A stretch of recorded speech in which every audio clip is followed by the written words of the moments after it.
Kain ng biko. Tatlong klase. Iba-iba ang gumawa nitong biko na to. I-review natin. Itong violet. Galing kay sis Dina. Sa akin yung muffin ha.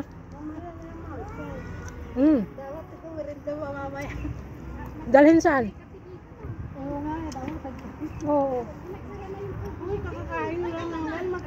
Masarap yung hindi ganong matamis ang biko mo. Violet. Violet. Ito yung kay Jelma. Ako gusto ko may tamis. Nalasahan ko yung latik.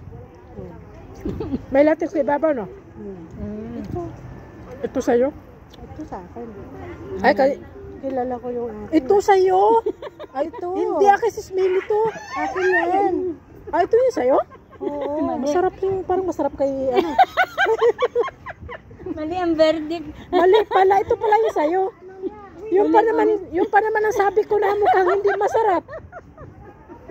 Yung tuloy na hindi masarap. Ito, Lori ha. Lori. Uy, masarap yung sa'yo, uy.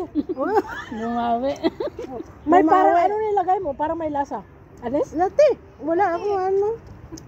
Ano lang, banel lang. Maano sa kanya, maputla sa akin. malatik sa kanya, oo. Nilagyan na sa ibabaw. May latik din yan, latik yan eh. Ibang latik. Hindi, parang may... Ako yun eh, may halo din. Parehong biko, pero iba-iba ang lasa. Dahil iba-iba ang talent nila. Iba-iba ang gumawa. Uy, masarap. Kainin mo lang. Dala ka. Sa akin na, nakain ko na kagabi.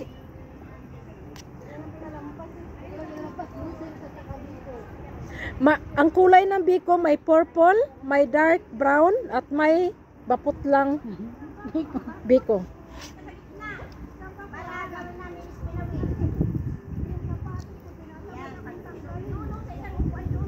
Bakit? Napakan mo siguro.